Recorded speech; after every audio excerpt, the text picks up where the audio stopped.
Hello and welcome to Inspiration IAS Daily News Analysis. আজি আমি আলোচনা কৰিম 8 জানুৱাৰী 2021 চনৰ দা আসাম ট্ৰিবিউন পেপাৰখন। Inspiration IAS ৰ তৰফৰ পৰা APSC UPSC পৰীক্ষাৰ বাবে ফ্ৰী ষ্টাডি মেটেৰিয়েল প্ৰভাইড কৰি থকা হৈছে। ডেইলি MCQ বিশ্লেষণাৰ্থী নিচিনা ফ্ৰী ষ্টাডি মেটেৰিয়েল পাবলৈ আপোনালোকে আমাৰ ৱেবছাইট www.inspirationis.org ভিজিট কৰিব পাৰে। লগতে আমাৰ social media platform Facebook, Instagram, YouTube channel আৰু টেলিগ্ৰামৰ পৰা আপোনালোকে আমাৰ ফ্ৰী ষ্টাডি মেটেৰিয়েলসমূহ ডাউনলোড কৰিব পাৰে। আমাৰ UPSC APSC ফাউণ্ডেশ্যন বেটছৰ অনলাইন অফলাইন দুইটা মাধ্যমতে ক্লাছ চলি আছে। আপোনালোকে নিজকে এনৰোল কৰিবলৈ আমাৰ ফোন নম্বৰত যোগাযোগ কৰিব পাৰে। তো এতিয়া চাওঁ হওক আজি আসাম ট্ৰিবিউনৰ প্ৰধান ইম্পৰ্টেণ্ট টপিক কেইটা। প্ৰথম ইম্পৰ্টেণ্ট টপিকটো হৈছে Guwahati high court gets new chief justice. Justice Sudhanshu Dhulia, a judge of the Uttarakhand High Court, was on 7 January 2021 elevated as the new Chief Justice of Guwahati High Court, the Law Ministry said. So, Sudhanshu Dhulia, তেখেতে Uttarakhand High Court or judge আছিলে আৰু তেখেতক Guwahati High Court or নতুন Chief Justice হিচাপে নিৰ্বাচন কৰা হৈছে। আমি যোৱাকালি সিকিমৰ নতুন Chief Justice এপইণ্টমেণ্টৰ লগত সংগতি ৰাখি আমি গুৱাহাটী হাইকোৰ্টৰ কথাও কৈছিলোঁ আৰু গুৱাহাটী হাইকোৰ্টৰ যি চিফ জাষ্টিছ ইনকামবেন্ট যেটো চিফ জাষ্টিছ আছিলে তেখেত আছিলে আপোনাৰ এন কোটেশ্বৰ সিং, তেখেতৰ কথা কোৱা হৈছিলে। কিন্তু যোৱাকালিয়ে সুধাংশু ধুলিয়া তেখেতক গুৱাহাটী হাইকোৰ্টৰ নতুন দায়িত্ব দিয়া হৈছে। On 9 September 1947, the Assam Legislative Assembly adopted a resolution that the High Court be established for the province of Assam. আমি এতিয়া গুৱাহাটী হাইকোৰ্টৰ বিষয়ে ক'বলৈ ওলাইছোঁ। 9 ছেপ্টেম্বৰ 1947 চনৰ কথা। তেতিয়া কি হৈছিলে, আসাম লেজিসলেটিভ এছেম্বলি এটা ৰিজলিউশ্যন এটা এডপ্ট কৰিছিলে, য'ত অসমৰ বাবে এখন হাইকোৰ্ট এষ্টাব্লিছ কৰাৰ কাৰণে এটা ৰিজলিউশ্যন লোৱা হৈছিলে। The Guwahati High Court was promulgated by Governor General of India on March 1st, 1948 after the Government of India Act 1935 was passed, establishing the High Court of Assam with effect from 5th April 1948 for the then province of Assam. 5 April 1948 ৰ পৰা Guwahati high court কাৰ্যকৰী হৈছিলে। It was originally known as the High Court of Assam and Nagaland.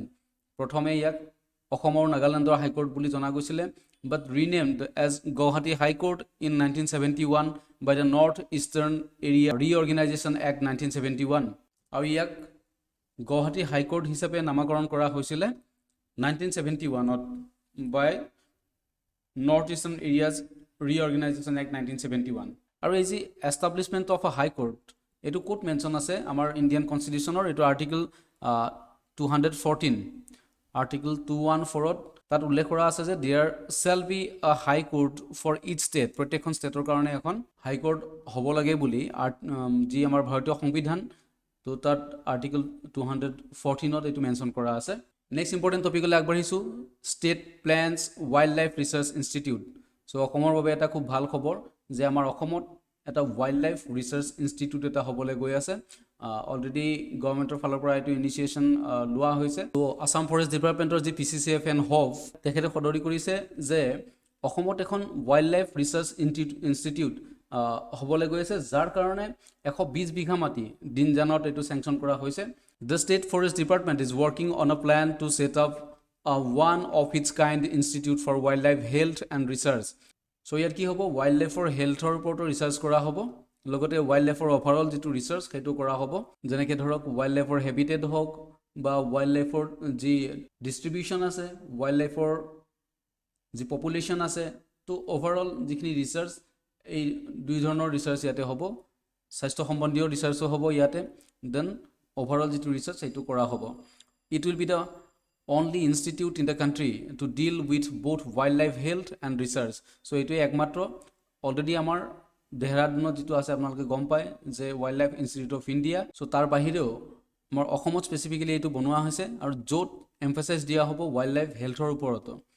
So' it will be an autonomous institute and will cater to the whole of the north east. গোটেই north ইষ্টক ই service দিব, লগতে এইটো এটা autonomous institute হ'ব। The forest officials further said a total of 24 biodiversity parks are being set up in the state. So এইটো এটা ডাঙৰ খবৰ যে অসমত 24 biodiversity park বনাবলৈ গৈ আছে, যাৰ ভিতৰত 17খন এতিয়ালৈকে ইনগৰেট কৰা হৈছে আৰু বাকীকেইখনৰ কামো খুব দ্ৰুতগতিত চলি আছে। These parks will house 1000 different species of plants, fruits, flowers, herbs, etc., and will showcase the rich biodiversity of the state. So overall components খিনি কি এটা দেখাব যে আমাৰ যি rich biodiversity আছে নৰ্থ ইষ্টত বা স্পেচিয়েলি অসমত, তো ইয়াৰে এটা আমাৰ পৰ্ট্ৰে কৰা হ'ব যে আমাৰ ইমান ভেৰাইটিজ আমাৰ বায়োডাইভাৰ্চিটি আছে। সো 24 বায়োডাইভাৰ্চিটি পাৰ্কছ আমাৰ এষ্টাব্লিছ কৰাৰ কাৰণে এটা প্লেন লোৱা হৈছে, য'ত অলৰেডি ক'লোঁ যে 17 পাৰ্ক অলৰেডি ইনগৰেট কৰা হৈছে। নেক্সট ইম্পৰ্টেণ্ট টপিকটো Indian American becomes US Army's first CIO। CIO means chief information officer.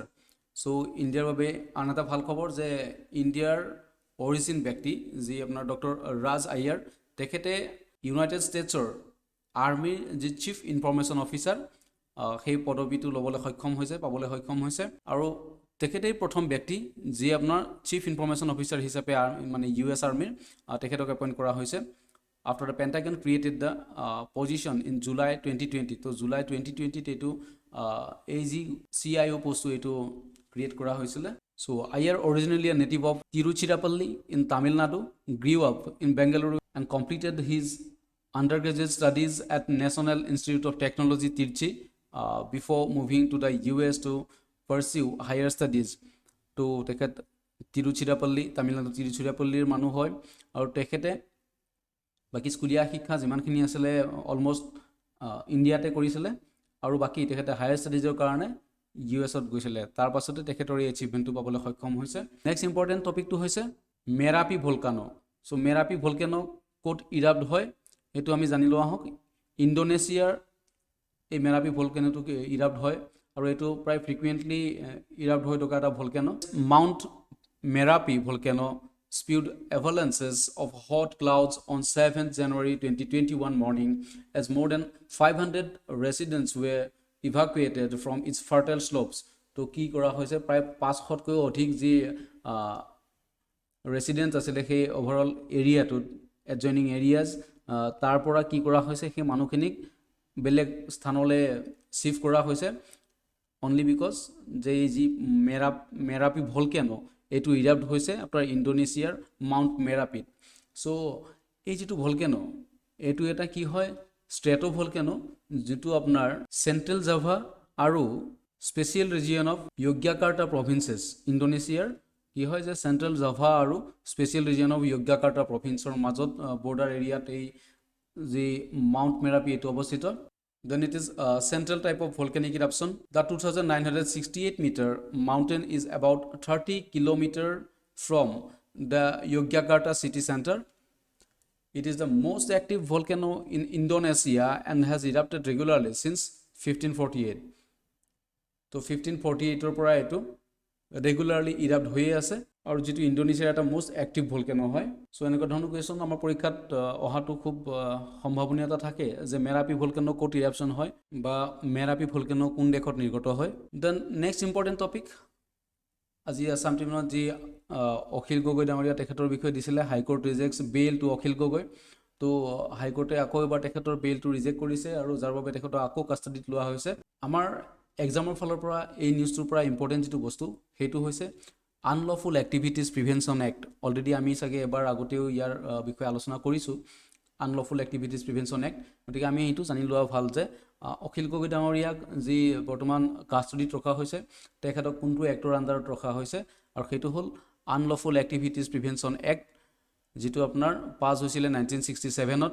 Akhil Gogoi has been charged under offenses punishable under Chapter 4 and 6 of the Unlawful Activities Prevention Act. যি unlawful activities prevention act তাৰে আপোনাৰ chapter 4 আৰু 6ৰ অধীনত অখিল গগৈ ডাঙৰীয়া তেখেতক charge কৰা হৈছে আৰু তেখেতক কাষ্টডিত লোৱা হৈছে। It AIIMS at effective prevention of unlawful activities associations in India. Unlawful activities refers to any action taken by an individual or association intended to disrupt the territorial integrity and sovereignty of India. ইণ্ডিয়াৰ territorial integrity হওক যি সভাৰেণ্টি ইণ্ডিয়াৰ সাৰ্বভৌমত্ব তাত যদি কোনোবাই কিবা আপোনাৰ বাধাৰ সৃষ্টি কৰে কোনোবা ইণ্ডিভিজুৱেলে হওক বা কিবা এছ'চিয়েশ্যনে হওক তো তেনেকুৱা ধৰণৰ ব্যক্তিক আনলফুল এক্টিভিটিজ প্ৰিভেনশ্যন এক্টৰ আণ্ডাৰত তেখেতক চাৰ্জ কৰা হয়। It has death penalty and life imprisonment as a higher punishment, highest punishment. গোটেই যাৱজ্জীৱন কাৰাদণ্ডৰ লগতে ডেথ পেনাল্টি হোৱাও দেখা যায় এই যি আনলফুল এক্টিভিটিজ প্ৰিভেনশ্যন এক্টৰ জৰিয়তে। Under this act both Indian and foreign nationals can be charged. It will be applicable to the offenders in the same manner even if crime is committed on a foreign land outside India. So ইণ্ডিয়াৰ সাৰ্বভৌমত্বক লৈ যদি hamper কৰিব পৰা যিকোনো এটা organisation বা যিকোনো ব্যক্তিয়ে যদি তেনেকুৱা ধৰণৰ অফেন্স কৰে তো তেতিয়া তেখেত লাগিলে ইণ্ডিয়াৰ বাহিৰতে থাকক, তেখেতক এই এক্টৰ অধীনত আনি ইণ্ডিয়াত পানিছমেণ্ট দিব পৰা ব্যৱস্থা আছে আৰু এইটো ইণ্ডিয়া আৰু ফৰেইন নেশ্যনেল দুইটাৰ কাৰণে এপ্লিকেবল হয় এই লটো। Under the UAPA, that means Unlawful Activities Act, Prevention Act, the investigating agency can file a charge sheet in maximum 180 days after the arrest and the duration can be extended further after intimating the court. So প্ৰথম arrest কৰাৰ 180 ডেজৰ ভিতৰত এখন charge sheet দাখিল কৰিব লাগিব investigating এজেঞ্চিয়ে আৰু তাৰ পিছত যদি কোৰ্টে আকৌ যে কয় যে আকৌ কাষ্টডিত ল'ব পাৰিব এইটো কোৰ্টৰ ওপৰত ডিপেণ্ড কৰিব আৰু দেন যি বিহিত ব্যৱস্থা সেয়া ল'ব পৰা যায় বা যি ইণ্টাৰগেশ্যনৰ কাৰণে নেক্সট যিটো টাৰ্ম থাকে পিৰিয়ড থাকে এইটো এক্সটেণ্ড কৰিব পৰা যায়। চ' আজি আছাম ট্ৰিবিউনৰ নেক্সট তথা অন্তিমটো ইম্পৰ্টেণ্ট টপিক এইটো হ'ল PNB, যি Punjab national bank partners IIT Kanpur for FinTech Innovation Center. Punjab National Bank on 7 January 2021 announced an alliance with IIT Kanpur and Foundation for Innovation and Research in Science and Technology, jitu shortly FIRST বুলি কোৱা হয়, for establishing an innovation center at the institute's campus. Eta innovation center jitu apnar গঢ়ি তোলা হৈছে Punjab national bank আৰু IIT Kanpur লগতে first যি foundation for innovation and research in science and technology এই অৰ্গেনাইজেশ্যন কেইটা লগ লাগি পেলাই এটা ইনোভেশ্যন চেণ্টাৰ এটা ক্ৰিয়েট কৰিছে। Under this partnership PNB and IIT Kanpur will set up a fintech innovation centre FIC as a vehicle to research and develop technological solutions to address challenges and explore opportunities in the BFSI space. BFSI মানে Banking, Financial Services and Insurance. So PNB আৰু যে IIT কানপুৰৰ যিটো joint venture হ'ব, যিটো জইণ্টলি তেখেতে এটা fintech innovation centre এটা create কৰিছে।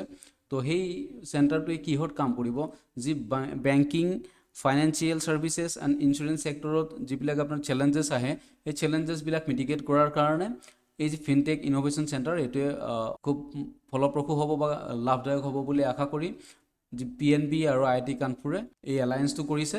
চ' আমাৰ পৰীক্ষাত এনেকুৱা ধৰণৰ কুৱেশ্যনবিলাকো খুবেই ইম্পৰ্টেণ্ট, য'ত PNB ধৰক কোনটো ইনষ্টিটিউটৰ লগ লাগি পেলাই এটা যি ফিনটেক ইনোভেশ্যন চেণ্টাৰ এইটো ক্ৰিয়েট কৰিছে বা ছেট আপ কৰিছে। চ' আমি থুলমূলভাৱে কথাখিনি গম পালোঁ।